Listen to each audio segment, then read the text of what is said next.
सोई गुरु पूरा कहावे, दो अक्षर का भेद बतावे। अब पूरे गुरु की पहचान बताते हुए बहुत से संतों ने कहा तो सत्य है, लेकिन स्वयं उससे परिचित नहीं। उनमें से एक राधा स्वामी पंथ के एक महात्मा हुए हैं श्री सावन सिंह जी। और श्री सावन सिंह जी व्यास डेरा के संस्थापक श्री जयमल सिंह जी के उत्तराधिकारी माने जाते हैं। और श्री जयमल सिंह जी सीधे शिष्य माने जाते हैं श्री शिवदयाल जी के। राधा स्वामी पंथ के प्रवर्तक कहे जाने वाले श्री शिवदयाल जी के सीधे से श्री जयमल सिंह जी ने पंजाब के अंदर डेरा ब्यास की स्थापना की और उनके उत्तराधिकारी श्री सावन सिंह जी। और श्री सावन सिंह जी के शिष्य बलोचिस्तानी शाह मस्ताना श्री खेमामल जी, जिन्होंने सच्चा सौदा सरसा डेरा में एक डेरा स्थापित कर दिया बेगू रोड पे है।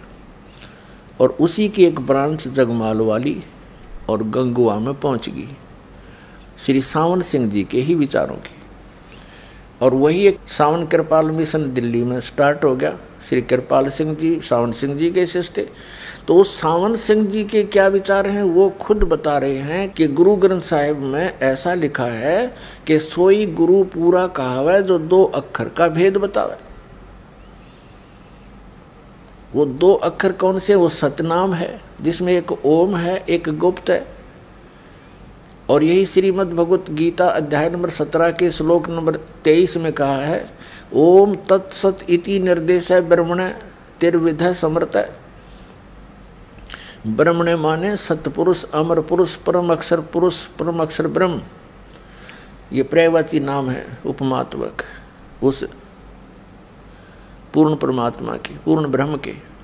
उसके पाने का ओम तत्सत, ये तीन नाम के जाप का निर्देश है। और वो तीन विधि से उसकी सिमरन होता है। जैसे सतनाम में दो अक्षर हैं, इन दोनों का श्वास उ श्वास से होता है, एक का आवे एक जावे।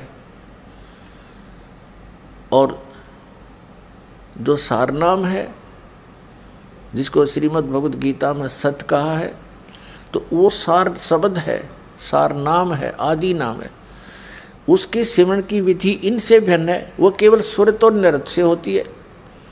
सतनाम का जाप चार पदार्थ से होता है, सुरत, नृत, मन और पवन यानी श्वास। इन चारों को लगाकर सिमरन करना है। वैसे श्वास लेते रहो, ध्यान नहीं है इसके ऊपर तो उसका यूज नहीं। तो ये चारों मिलाकर के जो सतनाम का श्वास उस श्वास से जाप होता है तो वो सही पूर्ण लाभ देता है। फिर जब सारनाम का सिमरन होता है शुरू, उसमें केवल सुरत और नृत ही काम करती है। इसलिए उसको अकय शब्द कहा है कि उसको बोल कर बताया भी नहीं जा सकता ऐसे सिमरन करो। कैसे सिमरन कर रहा हूँ ये बताया नहीं जा सकता।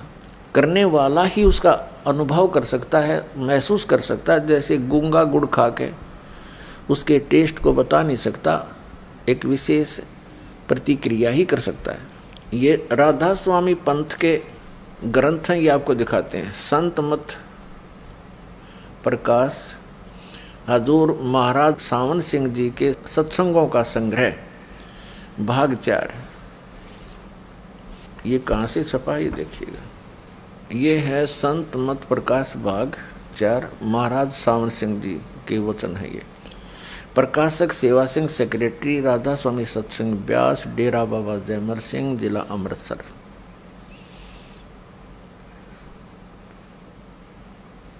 उन्नीस 1975 से छपती आ रही है। ये मुद्रक है Sartaj printing press, Tanda road, Joshi state, Jalandhar. अब देखिएगा 261 पृष्ठ पे, 261 पृष्ठ पे ये कोई वाणी है श्री शिवदयाल जी की, और खोलने चले हैं श्री सावन सिंह जी। यह संसार सर है और जो अक्षर है वह ब्रह्म है। ये सर अक्षर, इस पे सारा खेल इन अक्षरों पर है।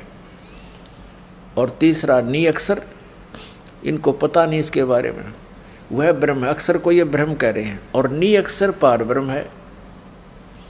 ठीक है, जब से यह संसार बना है इस महल दुनिया में गुजारा करते आ रहे हैं, किंतु अब गुरु की कृपा से आत्मा इस महल को छोड़कर सतलोक जा रही है। गुरु ग्रंथ साहिब में बड़े गहरे और गुप्त रहस्य हैं। एक स्थान पर आता है कि 52 अक्षर लोक तेरे, सब कुछ इनके माही। ये अक्षर खिर जाएंगे, वो अक्षर इनमें नाहे। आदि गुरु ग्रंथ साहिब में 340 पृष्ठ पे ये वाणी लिखी है। इसका अनुवाद किया है सावण सिंह जी ने। 52 अक्षर संस्कृत भाषा के हैं, शायद ही कोई ऐसी भाषा हो जिसके 52 अक्षर हों। इस संसार का सारा मामला 52 अक्षरों में आ जाता है। पिंड अंड का हाल तो 52 अक्षरों में आ गया। आगे 2 अक्षर और हैं जो पार ब्रह्म है। इसके विषय में ग्रंथ साहिब में लिखा है। ये कहते हैं वो 2 अक्षर जो हैं ये है तो सतनाम की तरफ संकेत। इन कख पता था इन मारे सट्टे नको पार ब्रह्म मिलेंगे मरे पाछे। ये तो जीते जी सिमन करना इनका। आगे देखो ग्रंथ साहिब का हवाला दिया है कि पार ब्रह्म है। इसके विषय में ग्रंथ साहिब में लिखा है इन 2 अक्षरों के बारे में।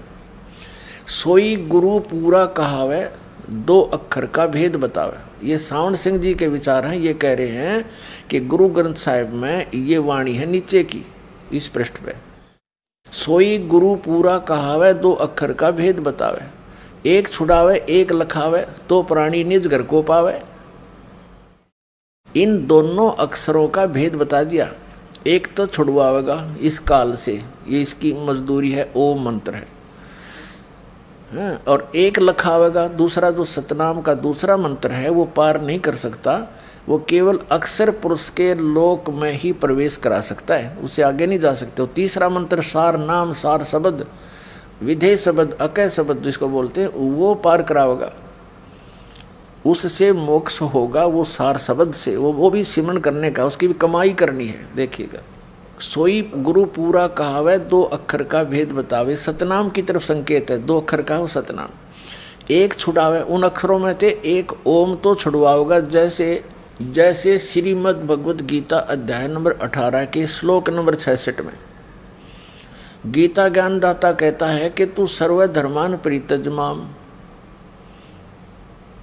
एकम शरणम व्रज अहम तवा सर्व पापेभ्यः मोक्षामि मा शुच। ये कहता है कि मेरे सतर की जितनी धार्मिक क्रियाएं हैं, जैसे ओम नाम का जाप है, इसका ब्रह्म का यो काल है, सरपुरुष भी इसी को कहते हैं। ये केवल 21 ब्रह्मांड का मालिक है। कहते ओम नाम की कमाई मुझ में छोड़ दे, मुझे त्याग दे मेरे में। तब एकम शरणम व्रज, उस सर्वशक्तिमान परमेश्वर की शरण में जा, उस परम अक्षर ब्रह्म की में, फिर मैं तुझे सब पापों से छोड़ दूंगा, मुक्त कर दूंगा, तू चिंता मत कर। तो ये ओम नाम की कमाई हमने इस काल से छुड़वाएगी, ये इसको सौंपनी पड़ेगी। पहले हम क्या करते रहे, ओम नाम का जाप करके ब्रह्मलोक में चले जाते हैं, उस महास्वर्ग में अपनी कमाई बर्बाद करके फिर आ जाते। अब हम इसको वेस्ट नहीं करेंगे, इसका कर्जा तार देंगे। ये फिर हमें मजदूर कैसे बनाएगा जब हमने कर्जा दे दिया इसका। तो एक छुड़ावे एक लखावे। अब जो सतनाम का दूसरा अक्षर है जो धर्मदास जी को दिया था मालिक ने, सतनाम, वो दिखाया आपको और भी दिखाते रहेंगे। तो दूसरा मंत्र जो है वो अक्षर पुरुष की कमाई है, जो हमें 11वें द्वार से पार करके जाएगा। वो जो दूसरा मंत्र है सतनाम का, वो अक्षर पुरुष का है, उसके साथ संग ब्रह्मांड है। इस ब्रह्मलोक से, सरपुरुष के लोक से हम जब चलेंगे तो 11वें द्वार को सतनाम का दूसरा अक्षर ही खोल सकता है और नहीं खुल सकता। तो जब वो 11वां द्वार हम पार करेंगे तो वहाँ पर ये सतनाम के दूसरा अक्षर की कमाई काम करेगी। और उसकी कमाई का हम टैक्स देंगे, किराया देंगे, रेंट देंगे इसको, क्योंकि सात संग ब्रह्मांड को पार करके हमने सतलोक में पहुंचना है। जो हमारा दूसरा मंत्र है सतनाम का, ये हमें भंवर गुफा तक पहुंचा देगा। और वो भंवर गुफा है, वहाँ एक बैरियर लगा है, वहाँ से सतलोक दिखाई देना शुरू हो जाता है। लेकिन जिसके पास सार शब्द नहीं है, वो तीसरा नाम विधेय शब्द नहीं है, वो मंत्र उसकी कमाई नहीं है, तो वहाँ देख सकता है, उसमें प्रवेश नहीं कर सकता 12वें द्वार में। तो इस प्रकार इन तीनों मंत्रों का अपने अपने स्थान तक पूरा लाभ है। तो 3 मंत्र का जाप है। गीता जी अध्याय नंबर 17 के श्लोक नंबर 23 में भी कहा है ओम तत्सत इति निर्देश है। ये सांकेतिक शब्द, ओम तो क्लियर है, ओम तत्सत इति निर्देश है। ब्रह्मणे त्रिवेद समर्थ है। ब्रह्मणे माने सच्चिदानंद घन ब्रह्म के पाने का, सतलोक जाने का। लेकिन गीता ज्ञानदाता को इन 2 मंत्रों का पता नहीं। ओम तो सीधा है, इसलिए उसने 4 अध्याय के 34वें श्लोक में कहा है कि जो ज्ञान परमेश्वर आकर बोलता है स्वयं, 4 अध्याय के 32वें श्लोक में, 4 अध्याय के 34वें श्लोक में श्रीमद् भगवद गीता में निर्णय करके दिया है कि एक ज्ञान परमात्मा स्वयं आता सतलोक से चलकर, और वो अपने मुख कमल से बोलता है। वो तत्व ज्ञान है, वो उसकी वाणी, उसके मुख से निकली हुई वाणी, परमेश्वर के मुख से बोली हुई वाणी, वो तत्व ज्ञान है, वो सूक्ष्म वेद है। उस सूक्ष्म वेद को तू तत्वदर्शी संतों के पास जाकर समझ, वो बताओगे उन कोड वर्डों को, मुझे नहीं